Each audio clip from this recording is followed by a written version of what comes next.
The scent of incense and old wood, the hush of reverence, the promise of sanctuary. Churches, places of faith, of solace, and sometimes of secrets buried deeper than any crypt. Welcome, faithful and faithless alike, to nightmare true horror. Tonight, we peer behind the altar, into the shadows of 7 true tales where piety masked profound dread. What unsettling whispers have you heard within sacred walls?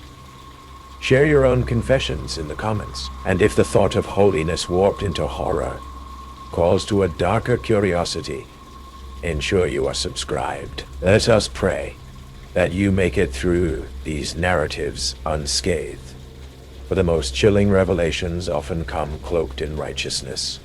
Just before the final amen, I never should have taken that job at St. Catherine's. When Father Martinez offered me $50 to clean the church crypt, I jumped at the chance. College loans don't pay themselves, and my part-time job at the campus bookstore barely covered ramen noodles. A few hours scrubbing old stone seemed like easy money. Just sweep up the dust and cobwebs, he'd said, avoiding my eyes. The Historical Society wants to do a documentation project down there next month, and Catherine's had stood on the edge of our small Ohio town for over a century.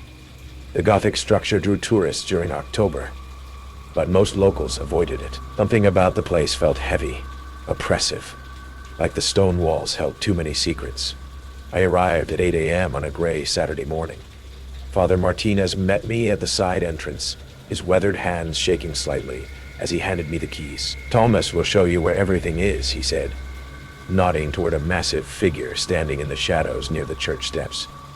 Thomas Mueller, the groundskeeper, stood 6'4" with shoulders that could have belonged to a linebacker. His gray hair was cropped close, and deep lines carved his face into a permanent scowl. In the 3 years I'd lived in town, I'd never heard him speak more than a few words to anyone. "Follow me," he rumbled, his voice like gravel in a cement mixer. We walked around to the back of the church, where a narrow stone staircase descended into darkness. The smell hit me immediately, damp earth mixed with something sweet and cloying that made my stomach turn. "Flashlights on the shelf," Thomas said, stopping at the top of the stairs. "Clean what you can see. Don't go poking around where you don't belong." "What do you mean?" His pale blue eyes fixed on mine with unsettling intensity. "Leave the dead to their rest." The crypt stretched beneath the entire church, a maze of stone corridors lined with carved alcoves. Most held crumbling coffins or ancient burial markers, their inscriptions worn smooth by time. Dust, mortis, danced in the beam of my flashlight, and every footstep echoed off the vaulted ceiling. I started in the main chamber, sweeping decades of accumulated grime into neat piles. The work was monotonous but oddly peaceful. No cell service down here. No distractions, just me and the silence of centuries. That's when I first heard them, soft at first, barely audible over the whisper of my broom against stone. I stopped working and listened, thinking maybe it was wind through the old ventilation system. But the sound was too rhythmic, too much like human voices. Whispers. I followed the sound deeper into the crypt, past rows of weathered headstones and crumbling monuments. The voices seemed to come from everywhere and nowhere, echoing off the stone walls in a way that made it impossible to pinpoint their source. "Hello?" I called out, feeling foolish. My voice cracked in the stillness. The whispers stopped immediately. I waited, heart hammering, but heard only my own rapid breathing. Just my imagination, I told myself. Old buildings make strange sounds, nothing more. I went back to cleaning, but the whispers returned within minutes. This time, they were clearer, more urgent. I couldn't make out individual words, but the tone was unmistakable, desperate, pleading. The sound led me to the farthest corner of the crypt, where the stonework looked different from the rest, newer. While the other walls showed centuries of age and wear, this section appeared freshly mortared. The stones were darker, the cement between them still white instead of the yellowed gray I'd seen elsewhere. I pressed my ear against the wall. The whispers were definitely coming from behind it, muffled but distinct, multiple voices speaking over each other in what sounded like a constant stream of urgent conversation. "Help. The word was so clear it made me jump back from the wall. Please help.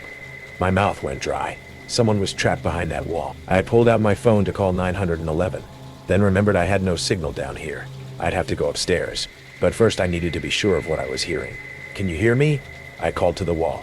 Are you hurt? The response was immediate. A chorus of whispers, all talking at once. I caught fragments. So cold, can't breathe, been so long. Someone had been walled up alive. Maybe more than one person. My hands shook as I examined the mortar more closely. It was definitely recent work, probably within the last few months based on how fresh it looked. I ran for the stairs, taking them two at a time. Thomas stood exactly where I'd left him, like he'd been waiting for this moment. There's someone behind the wall down there, I gasped. Multiple people. They're alive.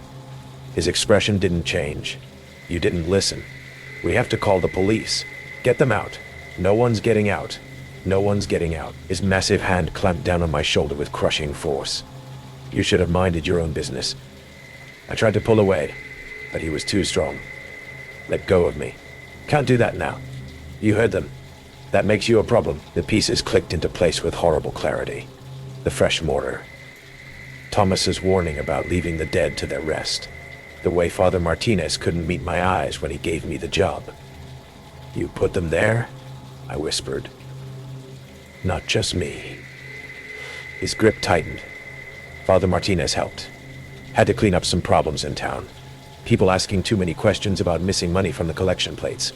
About where certain parishioners went when they stopped coming to Sunday service. He started dragging me toward the stairs. I dug my heels in, but my sneakers couldn't find purchase on the damp stone. There's room for one more behind that wall, he said conversationally. Fresh mortar's still soft. Won't take long to add another layer. Pure terror gave me strength I didn't know I had. I twisted hard and broke free, stumbling toward the church's main entrance. Thomas came after me with surprising speed for such a large man. I burst through the front doors into blinding sunlight. The parking lot was empty, except for Thomas's pickup truck and Father Martinez's sedan. No witnesses, no help. Behind me, the church doors slammed open again. Thomas emerged, moving with grim purpose. In his hand was a sledgehammer from his truck. I ran toward the street, screaming for help. The sound echoed off empty houses. Most of the neighborhood was at work or shopping on Saturday morning. Thomas's heavy footsteps pounded behind me, getting closer. That's when I saw the police cruiser turning the corner. Officer Janet Kowalski had been patrolling this neighborhood for 15 years. She took one look at me, disheveled, terrified, with a massive man pursuing me with a weapon, and hit her sirens. Thomas stopped running. For a moment, he considered his options. Then he dropped the sledgehammer and raised his hands. The next few hours were a blur of questions, statements, and excavation equipment.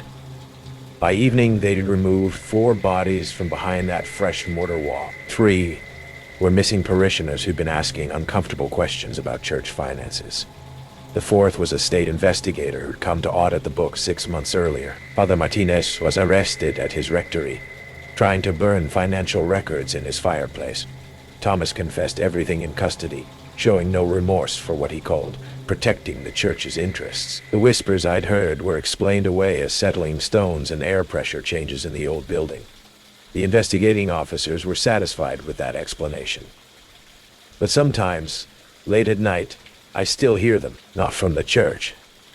They've torn that section of the crypt down and given the victims proper burials. The whispers come from inside my own head now, reminders that I almost joined them behind that wall, that if not for a police officer's routine patrol, I'd still be there, adding my voice to that desperate chorus. I transferred schools the following semester, moved across the state to somewhere with no old churches, no crypts, no secrets hidden behind fresh mortar. But I learned something that day that I can't unlearn. Evil doesn't always look like horror movies. Sometimes it looks like a respected priest and a quiet groundskeeper, making practical decisions about problems that needed solving. And sometimes, the only thing standing between you and becoming someone else's problem is pure, stupid luck. I don't clean churches anymore. Don't take jobs in old buildings. Don't ignore warnings about leaving things alone, because some whispers aren't meant to be heard, and some walls are meant to keep more than just the cold outside. I grew up believing that Shepherd's Cross Church was a sanctuary. The stained glass windows filtered sunlight into kaleidoscope patterns across the worn wooden pews, and the air always smelled of lemon polish and old hymnals. My father had been a deacon there for 20 years before his death. When I moved back to Millfield after a decade away, the church was one of the few places that still felt like home. Pastor Richard had been there since I was a child. A steady, grandfatherly presence with wire-rimmed glasses and cardigans in winter. But 3 months before my return, he'd suffered a massive stroke. The new pastor, Gabriel Thorne, had taken over with barely a transition period. "You'll like Pastor Thorne," my mother assured me on my first Sunday back. "He's really revitalized the congregation, so passionate about outreach." She wasn't wrong about the passion. Pastor Thorne was nothing like his predecessor. Tall and broad-shouldered with intense blue eyes that seemed to look through you rather than at you. His sermons burned with conviction, his voice rising and falling like a symphony conductor's as he paced the pulpit. Where Pastor Richard had spoken of quiet reflection, Thorne preached about action, about the church's obligation to serve the most desperate and forgotten. Christ didn't come for the righteous, he thundered that first Sunday I attended. He came for the sinners, the outcasts, those society has condemned, and so must we. The congregation responded with fervent amens. Even my mother, normally reserved in her worship, nodded along with tears in her eyes. After the service, Pastor Thorne greeted me with a handshake that lingered just a moment too long. "Daniel, isn't it? Your mother's told me all about you." "A journalist," she said. "Investigative reporter," I clarified, "though I'm between jobs at the moment." Something flickered in his eyes. Interest, or perhaps wariness. A truth seeker, then. We could use more of those in the world. His smile didn't quite reach his eyes. "Will you be staying in Millfield long?" "Indefinitely. Mom needs help with the house, and I could use some time to regroup." He nodded thoughtfully. "Then I hope you'll consider volunteering with our sanctuary program. We provide temporary housing for those in need. The homeless, the addicted, those fleeing difficult situations." It sounded admirable enough. The church had always run a small shelter program in the fellowship hall during winter months, but as I would soon discover, Pastor Thorne had expanded it considerably. The first hint came a week later when I stayed late helping my mother clean up after a potluck dinner. As we were leaving through the side entrance, I noticed a man I didn't recognize unlocking the basement door. He was heavily tattooed, with the hard, wary eyes of someone who'd seen the worst of humanity. Not our typical church volunteer. "Who's that?" I asked Mom as we walked to the car. "One of Pastor Thorne's sanctuary helpers, I think," she replied. "He's brought in some people with difficult backgrounds. Believes in second chances." The man glanced our way, his gaze calculating and cold. I felt a chill despite the warm evening air. "What kind of difficult backgrounds?" Mom shrugged uncomfortably. "Pastor says we shouldn't pry. Judge not, lest ye be judged." That night I couldn't sleep. Something about the man's eyes had triggered my reporter's instincts. I spent hours researching the sanctuary program, finding only vague mentions on the church website about providing refuge for those society has abandoned. No specifics, no numbers, no success stories. Over the next few weeks, I noticed more strangers around the church. Men with prison yard physiques and weary expressions. Women with hollow eyes who flinched at sudden movements. They never attended services, never mingled with the congregation. They came and went through the basement entrance, always after dark. When I asked Deacon Williams about them, his normally friendly demeanor turned guarded. "Pastor Thorne handles the sanctuary program personally. The board has given him full discretion. Doesn't the board want to know who's staying in the church basement?" Williams looked away. "Pastor Thorne says knowledge can be a burden. Better to trust and pray. Trust and pray." The words echoed in my mind as I drove past the church late one night and saw 3 men unloading heavy duffel bags from a van with out-of-state plates. One man stood watch, his posture alert, scanning the street like a sentry. This wasn't charity work. This was something else entirely. The next morning, I did what any investigative journalist would do. I started digging. I searched local news archives for recent crimes, cross-referencing with the faces I'd glimpsed at the church. It didn't take long to find matches. A gas station robbery 2 counties over, a home invasion in the next state, a convenience store clerk beaten into a coma during a theft. The suspects in each case bore striking resemblances to the men I'd seen entering our church basement. I took my findings to my mother, showing her the news articles alongside my phone. Photos taken from a distance. "This can't be right," she insisted, pushing the papers away. "Pastor Thorne wouldn't harbor criminals. He's a man of God. He's a man of God." "Mom, look at the evidence. These men are wanted by the police, and they're living in our church basement." She shook her head, a strange blankness in her eyes that I'd never seen before. "Pastor says we must offer sanctuary without judgment. The world doesn't understand true redemption." Her words sounded rehearsed, as if she were reciting someone else's thoughts. I realized with a chill that Pastor Thorne's influence ran deeper than I'd imagined. That Sunday, Thorne's sermon took a darker turn. He spoke of persecution, of enemies to faith, of those who would question God's work. "There are vipers among us," he said, his gaze sweeping the congregation before settling, just for a moment, on me. "Those who claim to seek truth but bring only destruction. Who cannot see that some must operate beyond the constraints of man's flawed justice to do the Lord's work?" A murmur ran through the congregation.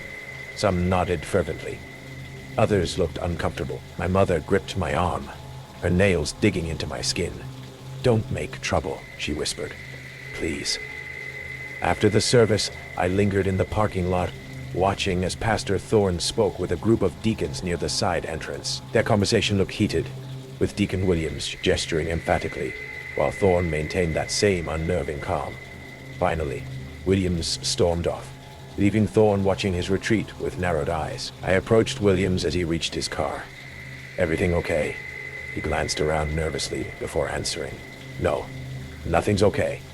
But I can't talk here." He scribbled an address on a church bulletin. "Meet me tonight, 8 o'clock. Williams never showed up for our meeting. The next day, his wife reported him missing. The police found his car at the bus station, a hastily packed bag in the trunk. The official theory: he'd left town voluntarily, perhaps having some kind of midlife crisis. I knew better. That night, I broke into the church.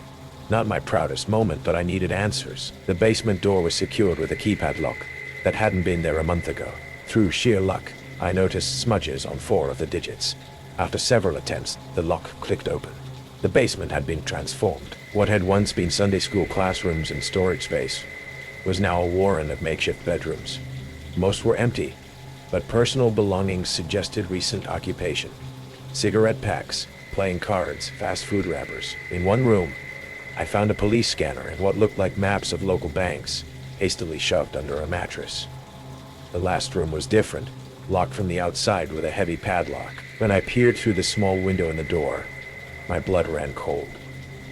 Deacon Williams sat on a cot, his face bruised, his hands bound in front of him. He looked up at the sound of my movement, eyes widening in recognition and terror. Before I could react, a voice spoke from behind me. "Curiosity is a dangerous trait, Daniel." I turned to find Pastor Thorne standing at the foot of the stairs, the tattooed man I'd seen earlier flanking him. In Thorne's hand was a pistol, held with the casual familiarity of someone who'd used one before. "What have you done?" I asked, struggling to keep my voice steady. "Created something beautiful," Thorne replied, gesturing around the basement. "A true sanctuary. Not just empty words and hollow charity, but a place where those with certain skills can find purpose. Protection. A second chance to use their God-given talents. By robbing banks? Hurting innocent people?" Thorne's smile was cold. The early church existed outside Roman law. Christ himself defied the authorities of his day. Sometimes God's work requires flexibility regarding man's laws. "This isn't God's work," I said. "This is a criminal enterprise disguised as religion." The tattooed man stepped forward, but Thorne held up a hand to stop him. You misunderstand, Daniel. These men were already criminals when society cast them aside. I simply give them direction, purpose. The proceeds fund our real mission, building a community of true believers, free from the corruption of modern society. His eyes gleamed with fervor. Your father would have understood. He saw the potential when we first discussed this vision years ago. The revelation hit me like a physical blow. My father knew about this? He helped lay the groundwork before his unfortunate passing. Why do you think I came to this particular church? Your father was a visionary who understood that true faith requires sacrifice. I thought of my father, the gentle deacon who taught me about compassion and integrity. Had he really been part of this? Or was Thorne manipulating his memory too? I don't believe you, I said. Faith is believing without seeing, Thorne replied. But in your case, perhaps seeing is necessary. He nodded to the tattooed man, who produced a leather-bound ledger from a nearby shelf. Thorne handed it to me. Inside were lists of names, dates, dollar amounts, and my father's signature on the inside cover, alongside Thorne's. Your father recognized that the church needed resources to truly help people, that sometimes the ends justify the means. Thorne's voice softened. He never participated directly, of course, just provided information connections, kept the board from asking too many questions. The world tilted beneath my feet. Everything I thought I knew about my father, about this church, was crumbling. What happens now? I asked, already knowing the answer. Now, you have a choice, Thorne said. Join us, use your investigative skills for our cause, or join Deacon Williams in that room until you reconsider. And if I refuse? Thorne's expression hardened. Then unfortunately, you'll be another tragic case of someone who left town suddenly.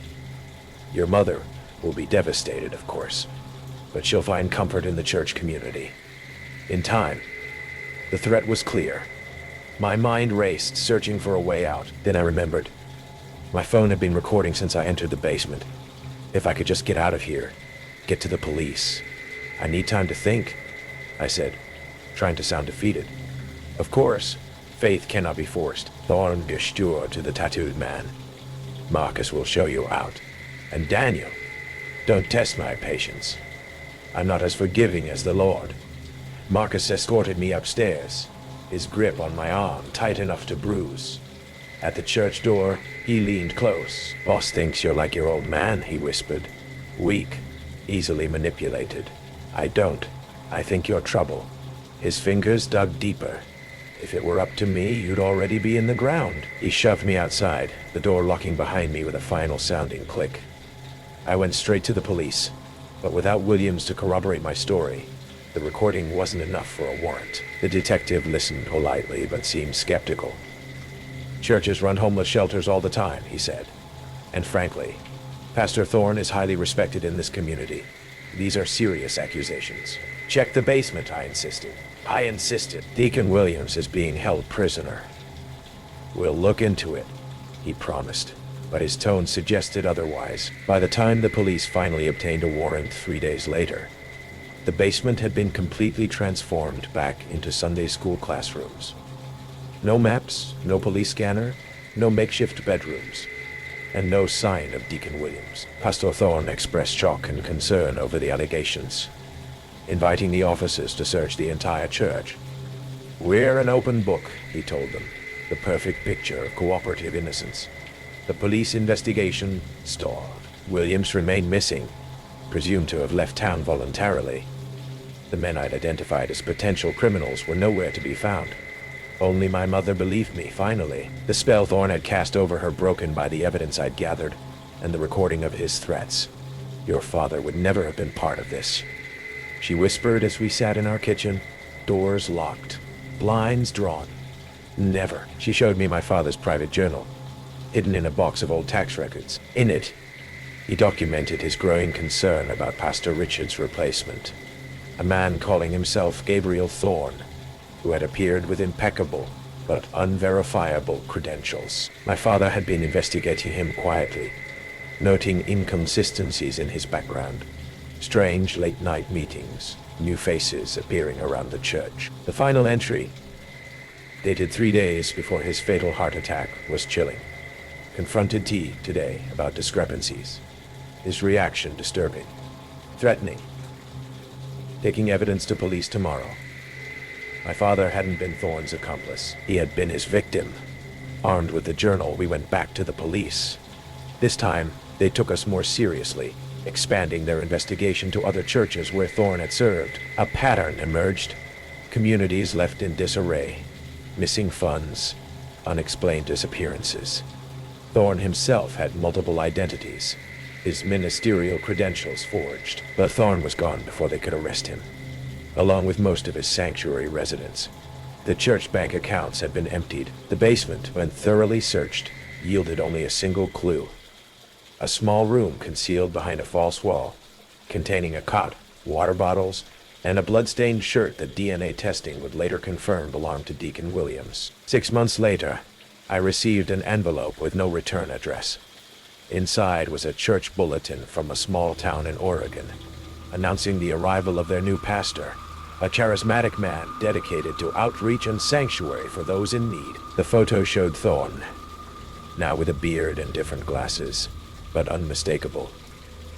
Paper clipped to the bulletin was a handwritten note. Faith requires sacrifice. Yours is yet to come. I've moved 3 times since then, changed my name, tried to disappear. But I know he's patient, that his network is vast, that sooner or later he'll find me. Because the most terrifying truth I learned is this: true evil doesn't lurk in shadows or announce itself with horns and a tail. It stands in pulpits and speaks of love while plotting violence.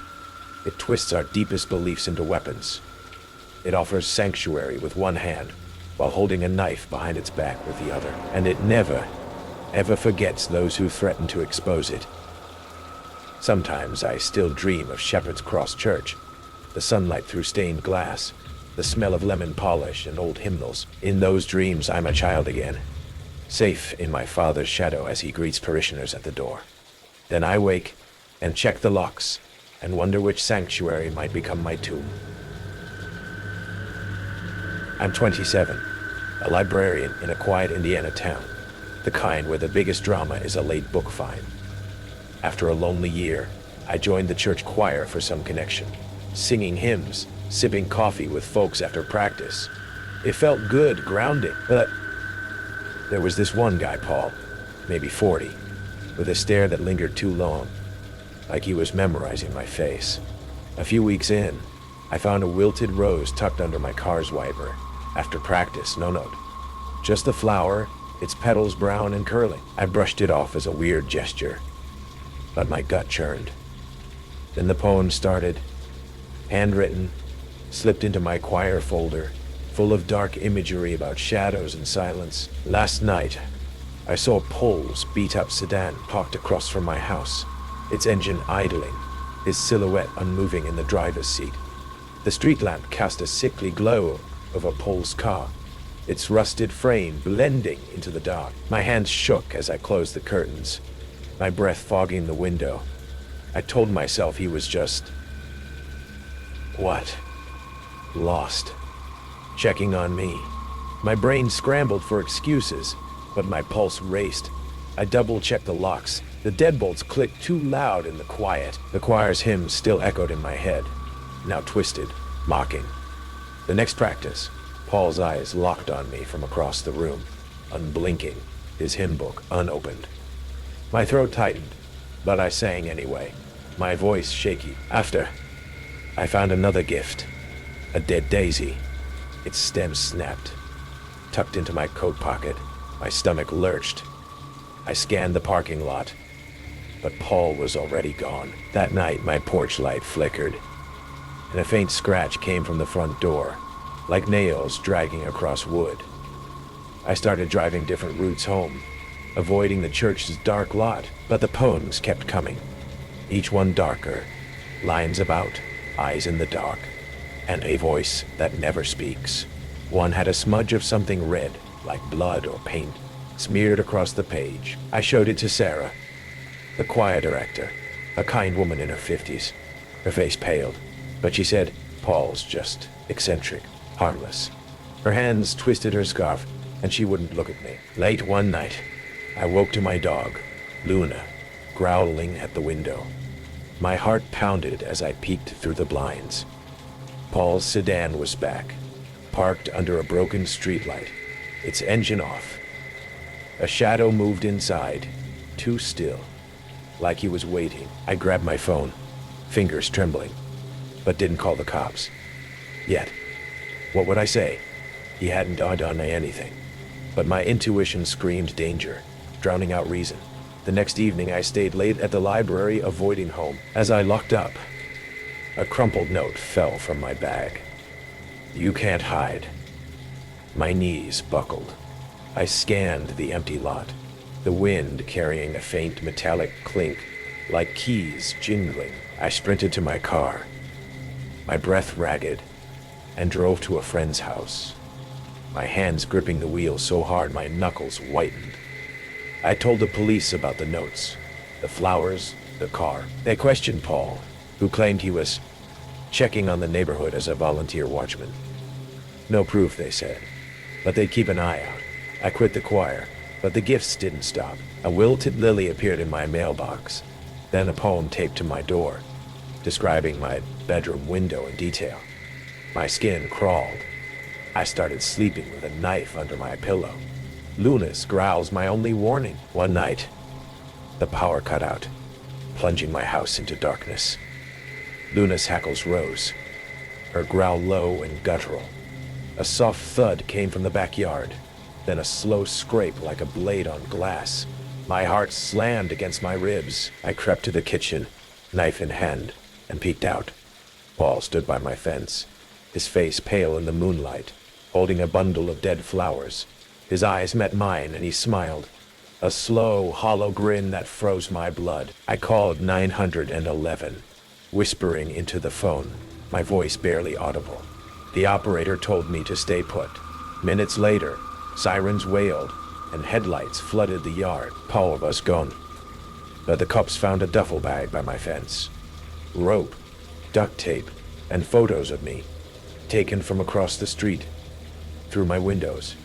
Even at the library, my stomach churned. They traced the poems to Paul's apartment, where they found journals detailing his obsession, not just with me, but with others from the choir, going back years. He'd been fixated on saving us, his twisted way of controlling those who caught his eye.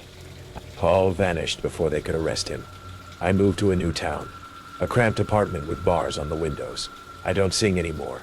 Every creak, every shadow, feels like his stare. Last month, a dead rose appeared on my doorstep. No note, just petals scattered like ash. The cops say he's gone, but I know better. He's still out there watching, waiting for his next gift. The church bell's toll still echoes in my head, warped, like it's calling something that isn't God. I'm 38, a single mom in a quiet Missouri town, scraping by as a diner waitress.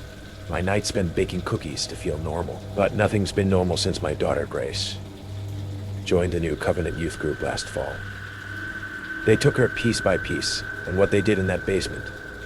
I can still smell the charcoal, still hear the hum of their hymns. No one believes me, not even now.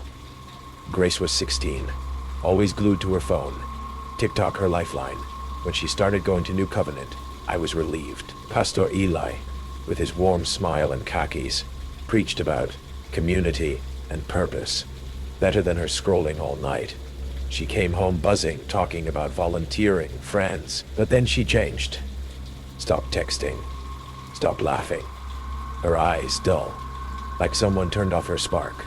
I found scratches on her arms, red and raw. Thorns, she mumbled. From cleaning the churchyard, my gut twisted, but I told myself it was teenage mood swings, not danger. One night, she missed curfew, and I searched her room, heart pounding. Under her mattress, a red leather notebook, a cross embossed on it, but the cross had jagged edges, like teeth. Inside, vows in her handwriting.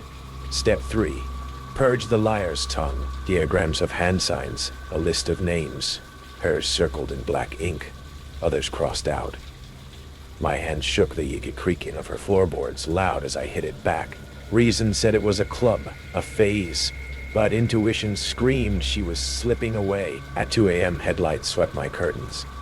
A van idling outside. Grace stumbled out, her shoes caked in mud that reeked of wet charcoal. I touched her shoulder and she flinched, her skin cold. I think we'll be in a marbles. I thought I'll make sure to be. And it is a very good air. We're building a sanctuary, Mom, she said, voice flat, eyes avoiding mine. You wouldn't get it, the van's engine growled. Pastor Eli's silhouette in the driver's seat. I locked the door, my breath shaky, the edrape of the kitchen faucet like a countdown. I told myself she was just tired, but the charcoal smell clung to my hands. Then the call started. My phone buzzed at midnight, a distorted voice hissing through static. Your daughter's lies stain the flock. Leviticus 21:17. Prepare. A D crash followed, my glass slipping, shattering on the floor. My heart raced, the words looping. Prepare her. I called Grace's best friend, Lacey, but her mom answered, voice trembling. Lacey hadn't come home from youth group. They found her backpack in the church lot, a lock of blonde hair inside, tied with barbed wire. My stomach lurched, the eau drippy louder, like it was in my skull. Grace swore she knew nothing, her eyes blank. But that night, I heard her through the vent, whispering, the unworthy must be cleansed. I'm ready. My blood ran cold. I checked her room, finding a knife in her drawer, its blade scratched like it had carved stone.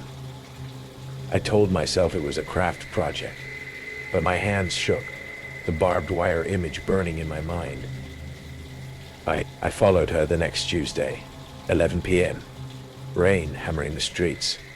She slipped out, clutching the red notebook, heading to the church. The basement door was padlocked.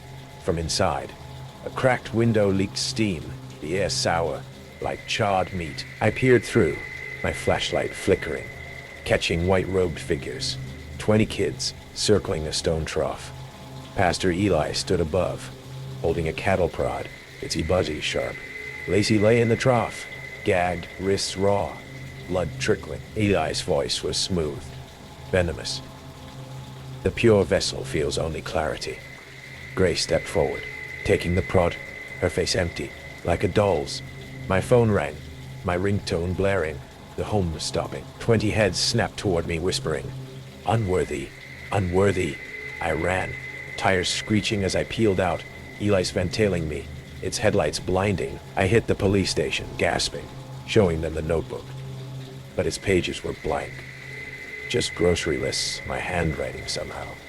The detective leaned back, voice flat.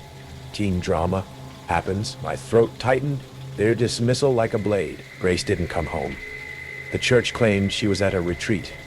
No address, no proof. 2 days later, her jacket arrived in the mail, stained dark, reeking of gasoline. I burned it. The sheet crackled, drowning my sobs, but the smell stayed. I searched for Lacey, for Grace, breaking into the church at dawn. The basement was empty, the trough gone, but my flashlight caught scratches on the walls. Names, dates, Graces among them. A Polaroid was taped there. Me, outside the church, watching. My heart pounded. Eli wasn't bald-faced lies, but the town backed him. Council members, cops, all in his pews.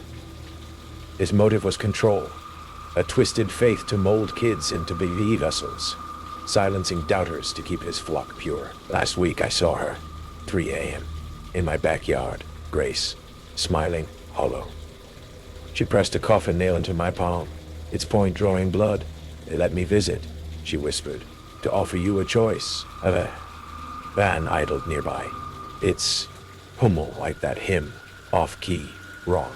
I screamed, but she was gone, the nail cold in my hand. Police found nothing, called it grief. I moved to St. Louis, new locks, new name. But last night, my mailbox held a red notebook, blank except for one page, my photo, circled in black, the word unworthy scrawled. I burn every letter, keep a knife by my bed, but every Idribi, every hum outside, feels like Eli, his prod buzzing, Grace's empty eyes waiting for me to join the choir. The city's lights can't drown the hum of that basement. I'm safe, they say. But Eli's out there. His sanctuary growing, my daughter's voice calling me to the trough. My name is Ethan, and I'm a night owl by necessity, not choice. I work the late shift stocking shelves at the 24-hour supermarket on the edge of Oak Haven. My walk home, usually around 3 a.m., takes me past the imposing, Gothic silhouette of St. Michael's Church. It's an old stone edifice, the kind that looks like it's been brooding over the town's secrets for centuries. Its most prominent feature is the bell tower, tall and slender, piercing the night sky. For the past 3 years, that tower has been shrouded in scaffolding, a sign proclaiming under renovation, faded and weather-beaten. Funny thing is, in all that time, I've never once seen a workman, ever heard the clang of a hammer. It just stands there perpetually unfinished. The first time I saw the light, I almost dismissed it as a reflection, a trick of the tired eye, a faint, intermittent flicker, way up in the belfry, where the bell should be. It was there for a second, then gone. But I saw it again a few nights later, and then again. Not a steady light, more like someone briefly using a low-powered flashlight. It was weird. We'd be up in a derelict, under renovation church tower at 3 a.m. Whispers started circulating around town, the kind of hushed, speculative gossip you hear in late-night diners and dimly lit bars. Talk of the tower being used as a lookout. Some said it was just local kids, getting up to no good. Others muttered about something more organized, something connected to the shadier elements that always lurk in the quiet corners of any town. The most unsettling rumor, the one that made my skin prickle, was that Deacon Miller, a stern, influential figure in St. Michael's, a man whose piety was matched only by his unnerving, unblinking stare, was somehow involved, or at least, that he chose to look the other way. The light became a morbid fascination for me. I started watching for it, my nightly walk home now tinged with a nervous anticipation. Sometimes it was there, sometimes not. I noticed it seemed to react. A quick flash when a police cruiser patrolled nearby, a longer, steadier beam when a particular unmarked black sedan, one had started seeing parked in shadowy side streets near the church, would glide silently by. One night, armed with an old pair of binoculars my dad had left me, I found a dark spot across the street, nestled between two boarded-up storefronts. The light was active. I raised the binoculars for a fleeting second. Before the light winked out, I saw a silhouette. A human form, looking out over the sleeping town. Then, nothing. But the feeling of being watched myself, a cold pressure on the back of my neck, was undeniable. The unease started to follow me. I'd see unfamiliar faces in the supermarket late at night, men who didn't look like they were there for groceries, their eyes lingering on me a little too long. The unmarked black sedan seemed to be a more frequent fixture in my peripheral vision. Was I imagining it? Was the tower, the light, making me paranoid? I bumped into Deacon Miller outside the post office one afternoon. He was a pillar of the community, all quiet dignity and solemn pronouncements. I tried to sound casual. Deacon, those renovations on the bell tower seemed to be taking a long time. His smile was thin, brittle. It didn't reach his eyes, which were like chips of gray flint.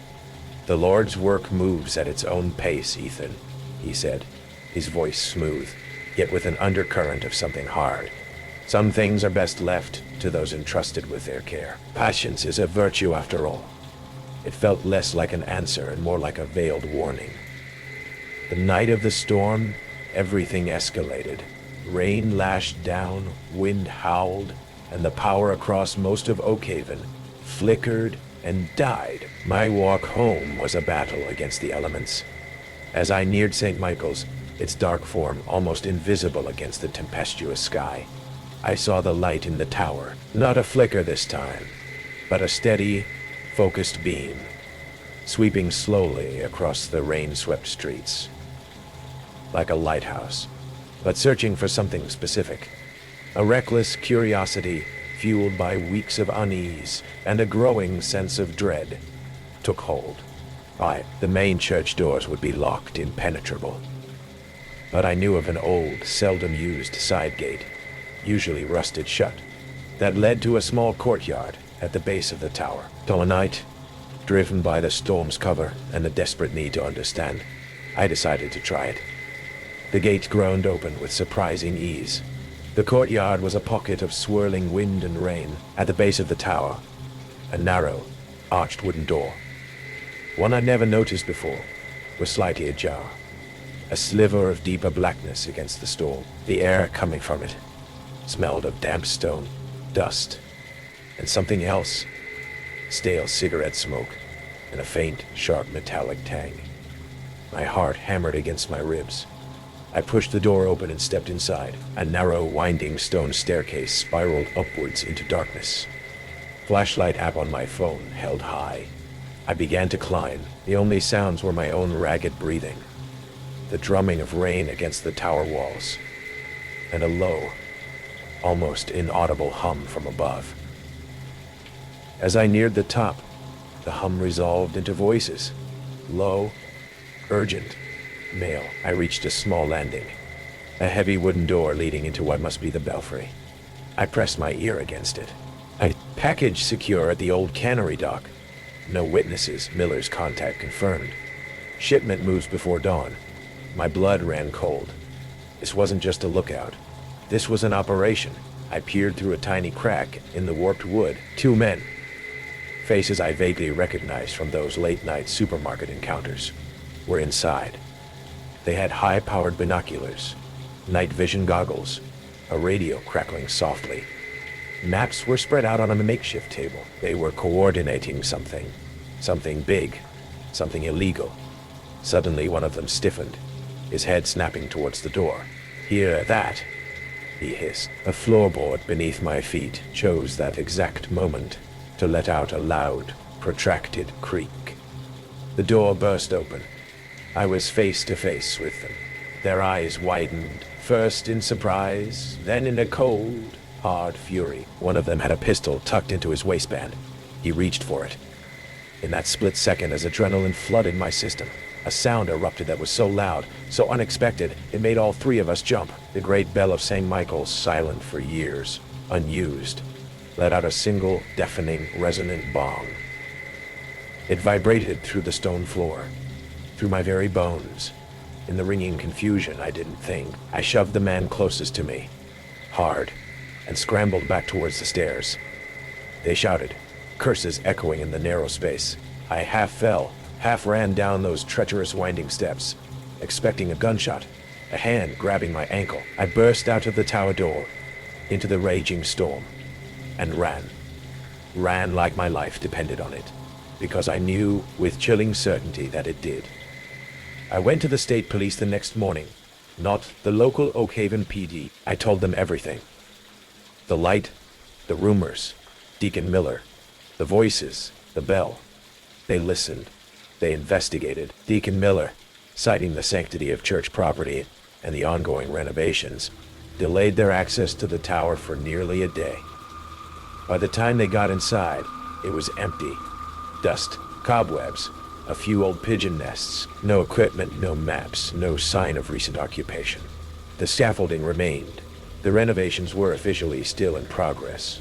The light in St. Michael's Tower is never seen anymore. The unmarked black sedans are gone. Deacon Miller still preaches on Sundays, his voice smooth, his eyes like flint. The rumors in Oak Haven have faded back into whispers. But I know what I saw. I know what I heard. And I know that the bell ringing that night wasn't an accident. Someone, or something, in that tower wanted me to get out. Or perhaps it was a signal to the men inside. A warning. I take a different route home now. A much longer one. St. Michael still dominates the Oak Haven skyline. Its bell tower silent, brooding finger pointing at the heavens. But I know that sometimes. The places meant for sanctuary are the ones that harbor the darkest secrets. Their silence bought and protected by those who stand in the light. And I'll never hear a church bell again without a shiver of ice running down my spine. My name is Casey, and I've always had a peculiar fascination with the forgotten corners of my hometown. Shepherd's Hollow. It's a quaint, historic village nestled in a sleepy valley. The kind of place where everyone knows your lineage, and the church bake sales are legendary. The centerpiece of our town is the Shepherd's Mercy Church, a beautiful old stone structure dating back to the early 1800s, complete with a sprawling, well-tended cemetery. But it was the woods behind the church, an overgrown, rarely visited tangle of ancient oaks and thorny underbrush, that held my particular interest. It always felt separate. I'm a part-time librarian and amateur local historian, so poking around old properties is practically a hobby. One crisp autumn afternoon, I was tracing the original boundary lines of the church property from an old plat map when I pushed through a particularly dense thicket of rhododendrons and stumbled into a small hidden clearing I'd never seen before. It wasn't natural. The air here was different, colder, the silence more profound than in the surrounding woods. And then I saw them, dozens of small stone mounds, arranged in uneven rows, almost swallowed by moss and time. They were clearly graves, but there were no headstones, no inscriptions, just these anonymous, lichen-covered humps. They were old, very old, and definitely not part of the official manicured cemetery on the other side of the church. A shiver, unrelated to the autumn chill, traced its way down my spine. Who was buried here in this forgotten, unconsecrated patch of earth? And why? My historian's curiosity was instantly piqued, mingled with a distinct sense of unease. The mounds felt sad, neglected. I started digging, metaphorically speaking. The church's official records, meticulously kept by Pastor Albright, a stern, long-serving man with eyes that seemed to hold the town's entire history, made no mention of this auxiliary burial ground. The town library's archives were equally silent. It was as if these graves, and whoever lay within them, had been deliberately erased. The official cemetery plots were all accounted for. Generations of Shepherd's Hollow families resting in neat, orderly rows. These were other. The more I couldn't find, the more obsessed I became. I'd return to the clearing, sometimes just to sit and observe, the silence broken only by the rustle of leaves. I noticed small, almost imperceptible things. A single, wilting wildflower, placed on one of the mounds, too fresh to be accidental. A small, smooth river stone, out of place amongst the forest detritus, resting on another. Someone knew about this place. Someone was still visiting. One evening, driven by a hunch, I stayed later than usual, hidden amongst the trees as twilight bled into a deep, moonless dark. The woods transformed, familiar shapes becoming menacing shadows. Hours passed, just as I was about to give up, convinced my imagination was running wild. I saw a faint, bobbing light approaching through the trees from the direction of the church's back access path.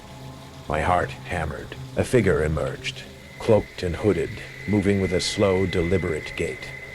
They carried an old-fashioned lantern, its flickering flame casting long, dancing shadows.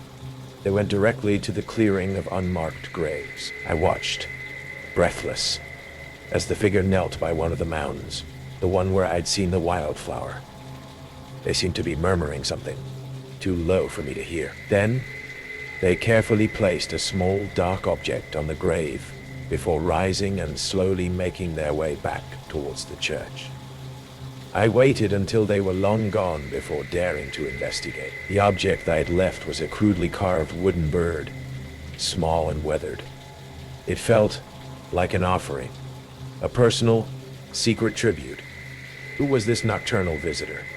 And what was their connection to these forgotten dead? The next day, I tried to subtly question Pastor Albright. Pastor, I began, trying to sound casual. I was exploring the woods behind the church, and I came across some old stone mounds. Do you know anything about them? His usually placid face tightened, just for a fraction of a second, but enough for me to notice. His gaze, usually benign, sharpened.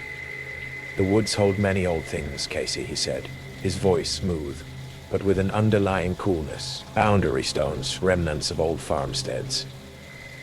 Best not to disturb what has long been at rest. The official records of Shepherd's Mercy are quite complete. It was a polite dismissal, but also, unmistakably, a warning. He knew, and he didn't want me knowing. The feeling of being watched intensified after that. I'd catch glimpses of someone lingering near the churchyard when I passed, a figure quickly stepping back into the shadows. Once I found a small, smooth river stone, identical to the ones in the clearing, placed on my own front porch. It wasn't a threat, not overtly, but it was a message.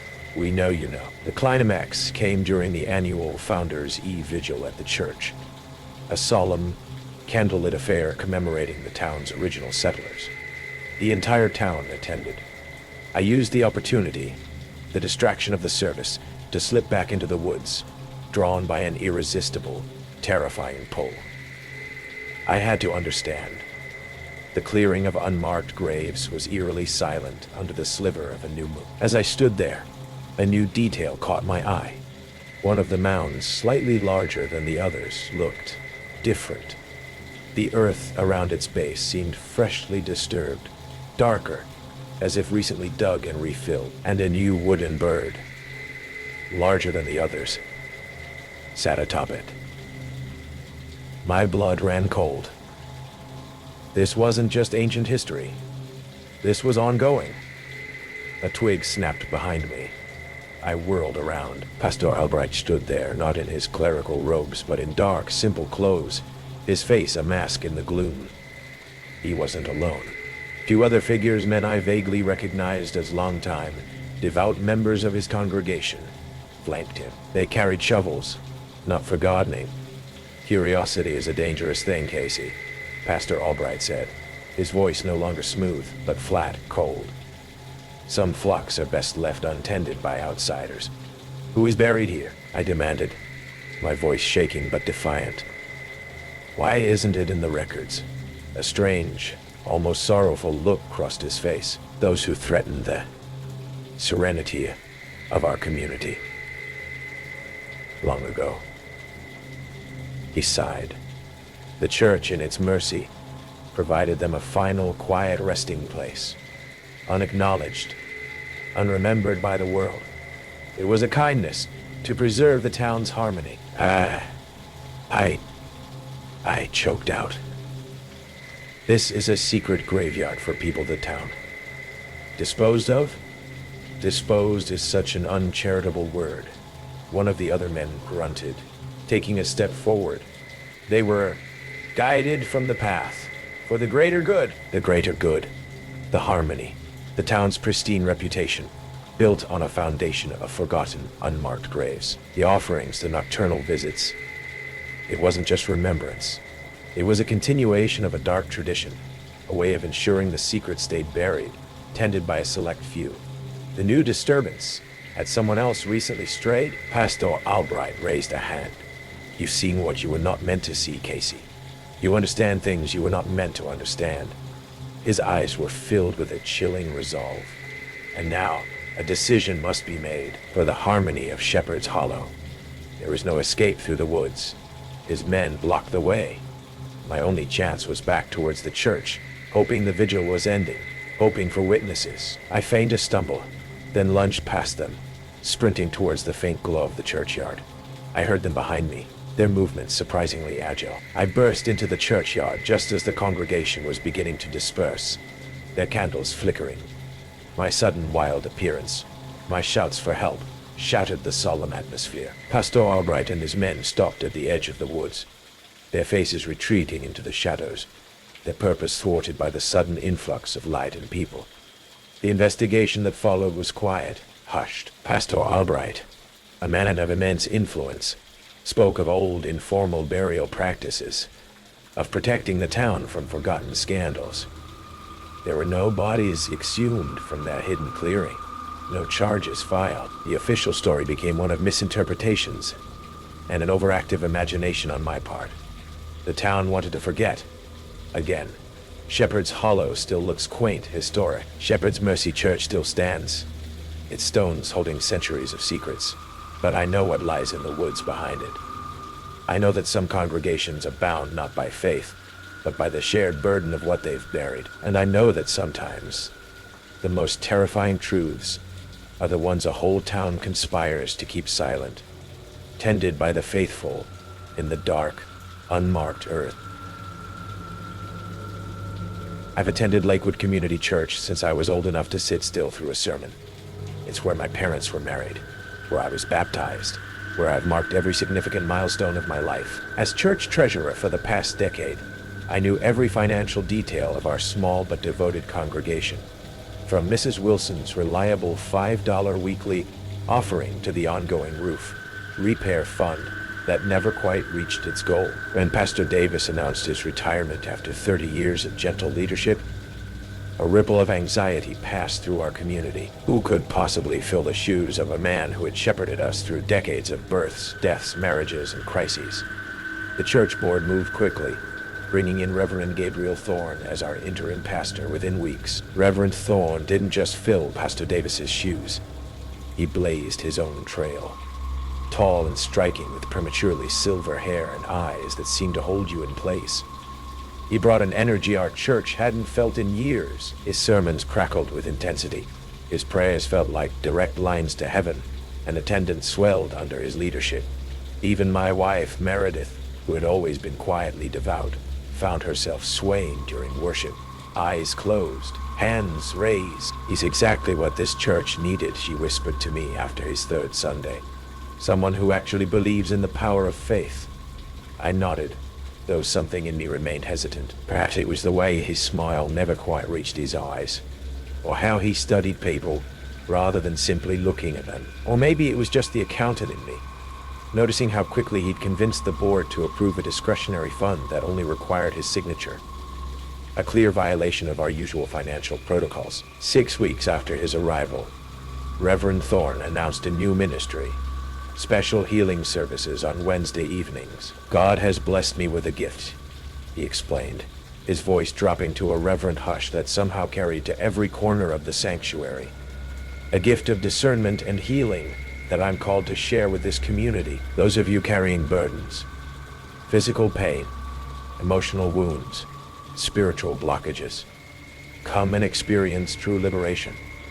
The congregation leaned forward collectively. Our community had its share of suffering, chronic illnesses, addiction, mental health struggles that the local medical center couldn't adequately address. The promise of relief was powerful. The first Healing Wednesday brought a line that wrapped around our modest brick building.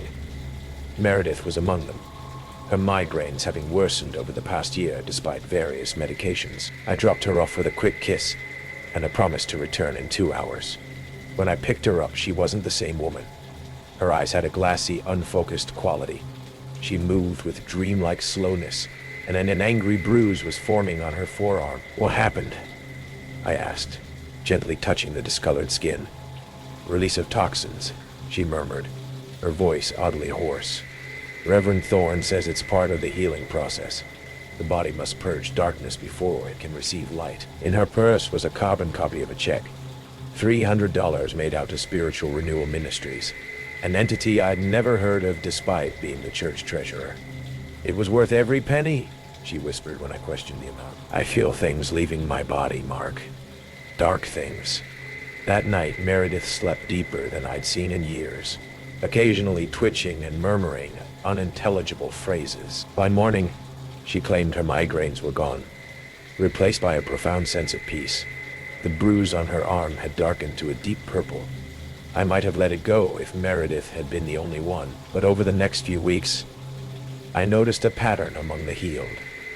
Mrs. Abernathy, our elderly choir director, emerged from her session with vacant eyes and a receipt for $800, nearly her entire monthly Social Security check. Teenager Kevin Mills, who'd sought help for his anxiety, now moved through the church with robotic precision, a ring of bruises circling his wrist like a bracelet. The Wilsons' daughter Lisa had been struggling with depression.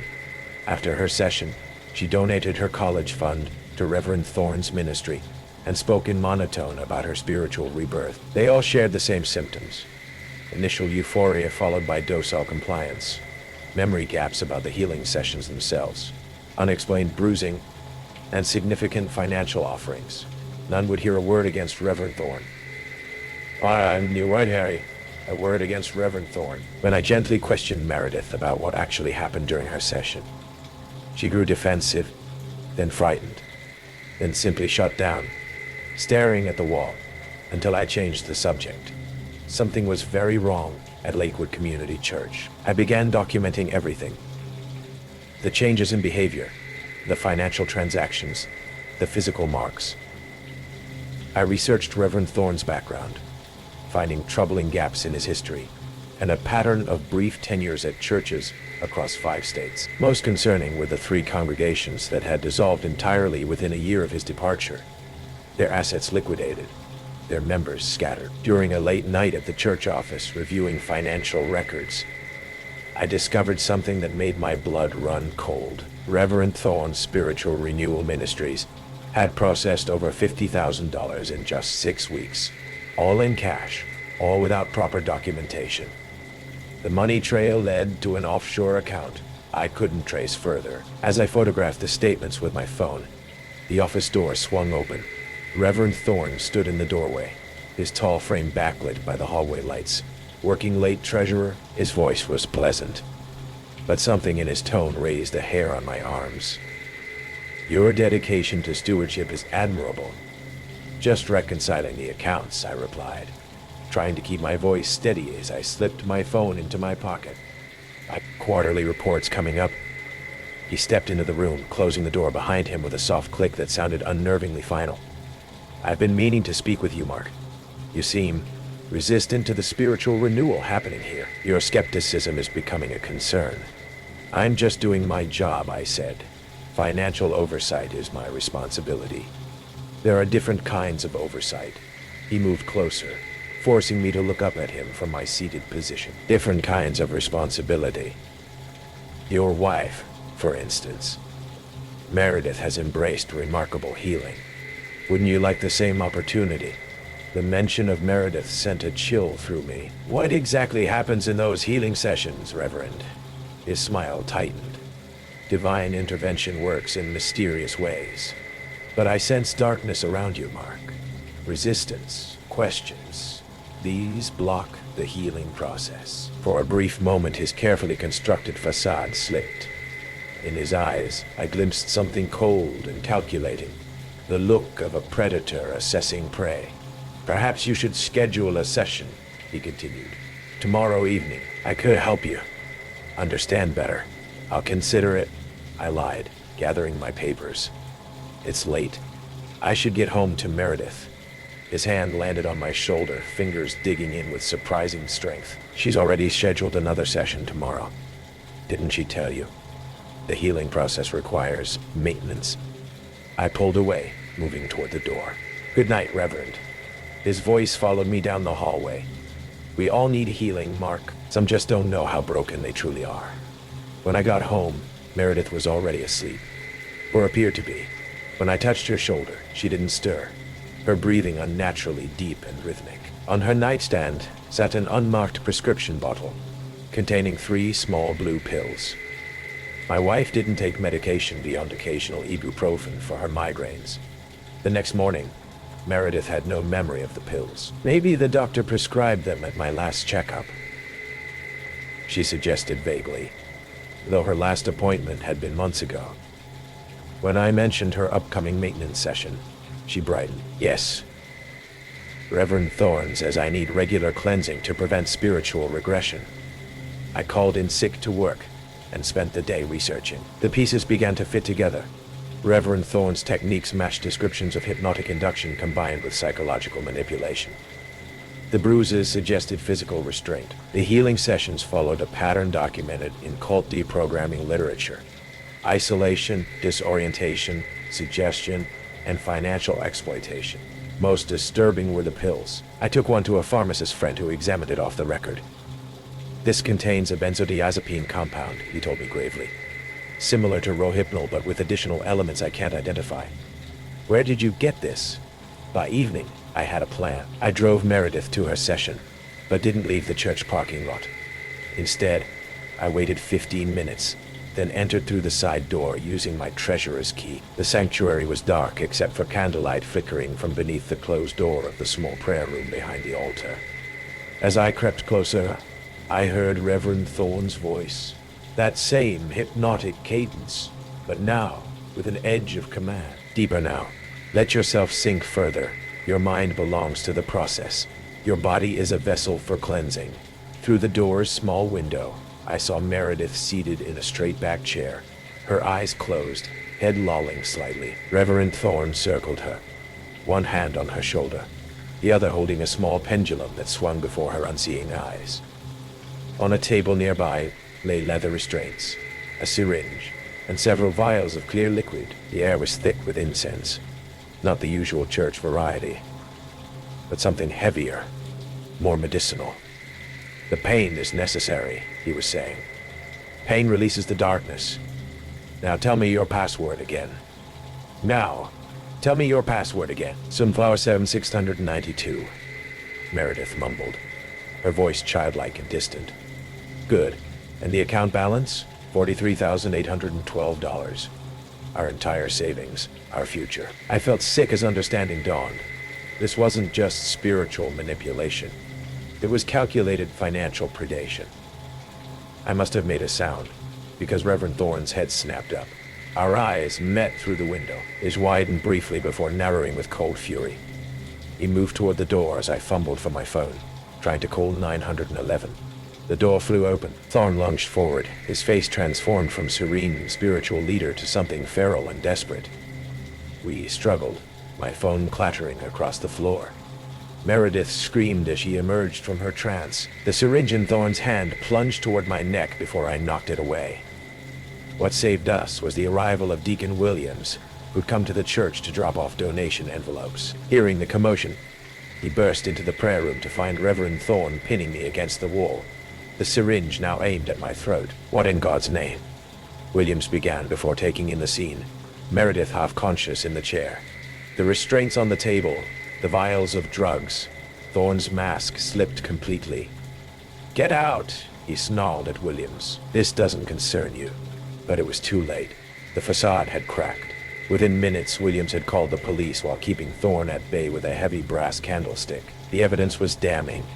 The drugs, the financial records, the video I'd managed to capture on my phone before the confrontation. In Reverend Thorne's office, they found detailed dossiers on church members, highlighting vulnerabilities, net worth, and psychological pressure points. In his apartment, a ready-to-go suitcase and multiple false identities. Gabriel Thorne, whose real name turned out to be Michael Shales, had run similar schemes at 11 churches across the country.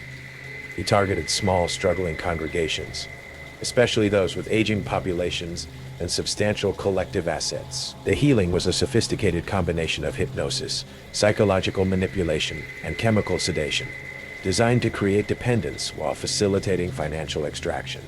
The aftermath was painful for Lakewood Community Church. 12 members required medical intervention to safely withdraw from the drugs Thorne had administered. Our church's reputation was scarred by sensationalist news coverage. Some members left, unable to face the shame of their manipulation. Others stayed but struggled to trust again. Meredith's recovery was slow and difficult. The combination of hypnotic suggestion and chemical dependency had created deep psychological wounds. Sometimes she still wakes screaming from nightmares she can't articulate. The financial damage was significant but recoverable. The emotional toll continues. Pastor Davis came out of retirement temporarily to help us heal. We're smaller now, more cautious, perhaps less blindly faithful, but also more aware of how vulnerability and desperation can be weaponized, even, especially, in places meant to be sanctuaries. I still serve as treasurer, with additional oversight and stricter protocols. Meredith leads a support group for those recovering from spiritual abuse. Slowly, we're rebuilding trust, but sometimes during quiet moments in the sanctuary, I remember the look in Reverend Thorne's eyes when his mask slipped. That cold, calculating assessment of human weakness. And I wonder how many other congregations are currently welcoming wolves among their flocks, mistaking predation for salvation, confusing harm for healing. Because the most terrifying truth I learned from this ordeal is that faith, that most personal, precious human capacity can be hijacked and redirected, that the very thing meant to save us can, in the wrong hands, become the instrument of our destruction, and that sometimes the most dangerous wolves don't hide their teeth at all. They simply convince the sheep that being devoured is the path to salvation. His service has ended, but the disquiet remains, clinging like old incense. 7 stories where sanctuary became a snare. Did the stained glass reflect a truth too terrible to bear? The true horror, perhaps, is when the sacred is profaned, when trust is twisted into terror. Which chilling account will linger in your prayers tonight? Offer your thoughts, your own encounters with corrupted faith, in the comments. Your testimonies are valued. If these chronicles of ecclesiastical dread have stirred something within you, subscribe to Nightmare True Horror and illuminate that like button. Until the next hymn takes a sinister turn, go in peace, but perhaps question what lies hidden beneath the holy ground.